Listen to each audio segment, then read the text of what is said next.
C'est une histoire qui est arrivée au Rav David Shochet, oui, un nom un peu intéressant, un très grand érudit qui habite à Toronto et qui est président du conseil rabbinique de la ville. Dans les années 60, le Rav Shochet se rend à Buffalo, aux États-Unis, pour donner une conférence à un groupe d'étudiants non juifs.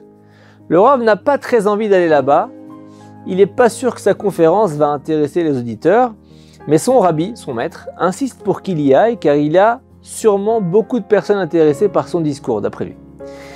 Il y a des juifs parmi les étudiants et le rabbi demande à Rav Shochet de concentrer sa conférence sur la charité, la tzedaka, car la charité c'est une responsabilité qui est universelle pour les non-juifs comme les juifs. Le Rav David Shochet arrive à l'université, il est très bien accueilli par le personnel qui l'installe dans l'amphithéâtre où il va donner sa conférence. Les étudiants arrivent à l'heure, sont assez nombreux, ce qui surprend agréablement le Rav. Il débute sa conférence et il constate avec plaisir un intérêt certain de son auditoire pour la thématique traitée. Le Rav est mis en confiance par cette ambiance, donc c'est une conférence sur la tzedaka, la charité, et au cours de la conférence, il raconte une histoire. Il dit comme ça: nous sommes en Pologne, dans la ville de Cracovie au XVIIe siècle. Un juif très riche, surnommé l'Avare, décède. Il devait son surnom au fait qu'il n'a jamais donné une seule pièce à la tzedaka.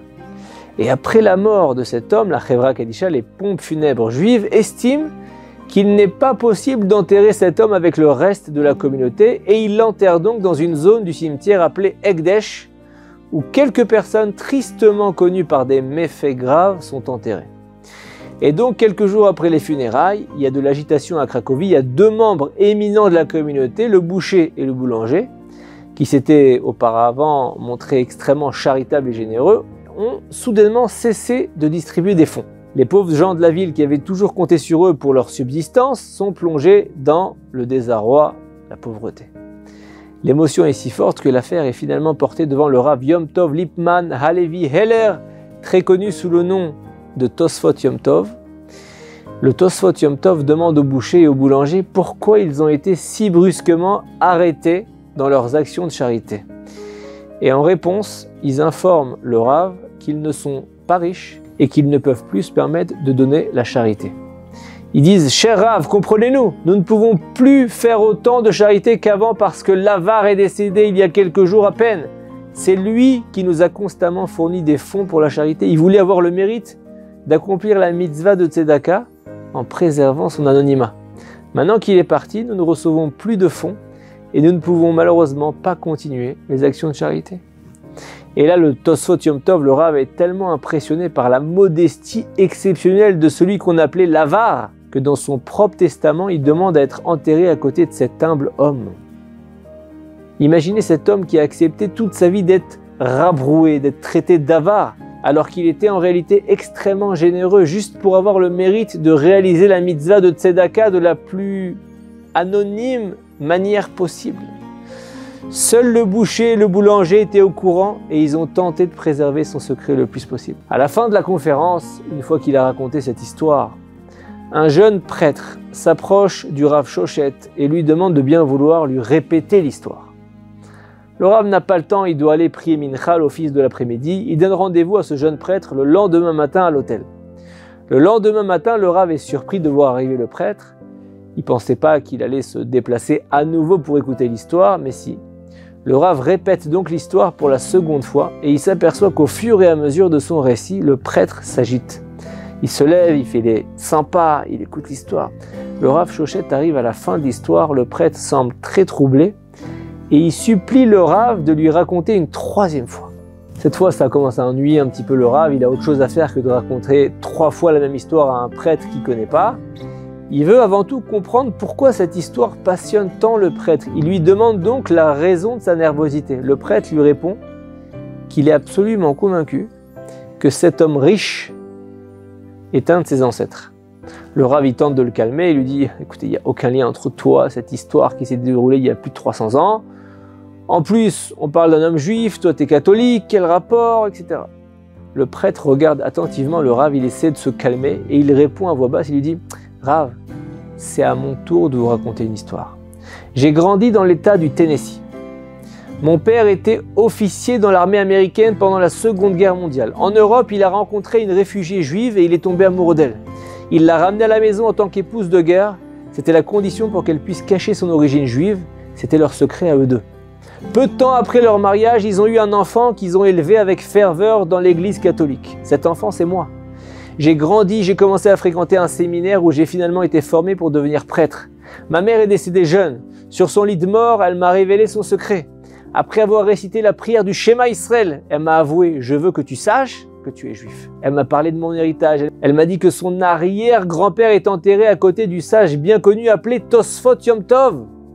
Elle m'a raconté ensuite pratiquement mot pour mot l'histoire de votre conférence. Ces révélations m'ont mis très mal à l'aise au départ, mais c'était passager. Étouffé par son décès, j'ai très vite oublié l'histoire.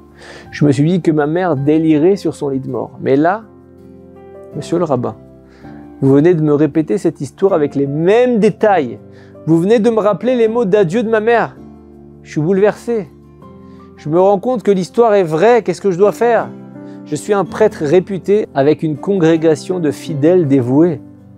Rav Shoshet est aussi secoué par les révélations du prêtre. Il garde son sang-froid et il lui explique que selon la loi juive, il est juif à 100%.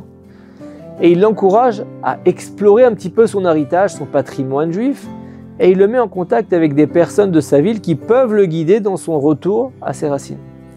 Et des années plus tard, le Rav Shoshet voyage en Israël, il se rend au Kotel, au mur des lamentations, et alors qu'il se recueille sur le vestige du Beth Amikdash, du temple de Jérusalem, il y a une personne qui l'interpelle, qui lui dit « Rav Shoshet, Shalom Aleichem !» Le Rav voit un homme avec une barbe s'approcher de lui, il doit s'agir d'un de ses anciens élèves, puisqu'il a été directeur d'un Talmud Torah pendant de nombreuses années. Et le Rav dit donc « Shalom Aleichem, vous êtes un de mes anciens élèves ?» Et l'homme lui dit « Non, non, non, vous me connaissiez. Vous connaissez mon ancien moi. Je suis l'homme avec qui vous avez parlé à Buffalo. » Le Rav, il ne se souvient pas, il prend un instant à le resituer. Quand il se souvient, il manque un peu de tomber à la renverse. Il dit quoi? Vous? Et qu'est-ce qui s'est passé? Il dit voilà, après notre rencontre, j'ai été bouleversé bien sûr. J'ai décidé de tout quitter pour retourner à mes racines. J'ai commencé à étudier le judaïsme. Je me suis rendu en Israël. Je me suis converti par précaution, malgré que j'étais juif. Parce que rien ne prouvait vraiment que j'étais juif à part ce que m'avait dit ma mère. Et je suis devenu ce que je suis aujourd'hui, un juif authentique. J'ai décidé de m'affilier au mouvement Breslev.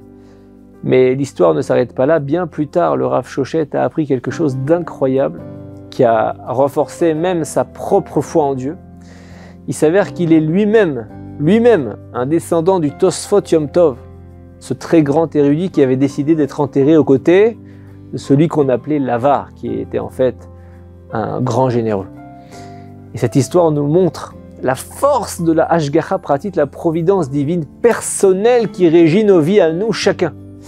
À un moment bien précis dans un hall d'hôtel à Buffalo, dans l'État de New York, un descendant du Tosfot Yom Tov a rencontré un descendant de l'Avar, celui qu'on appelait l'Avar, qui est enterré à côté de lui et a miraculeusement changé le cours du destin. Et de cette histoire, on apprend que Dieu nous guide à chaque pas de notre vie, à nous ensuite de prendre les bonnes décisions. Un peu comme ce prêtre qui, grâce au mérite de son ancêtre, a eu le mérite de renouer avec son identité. Il a fait l'effort de le faire.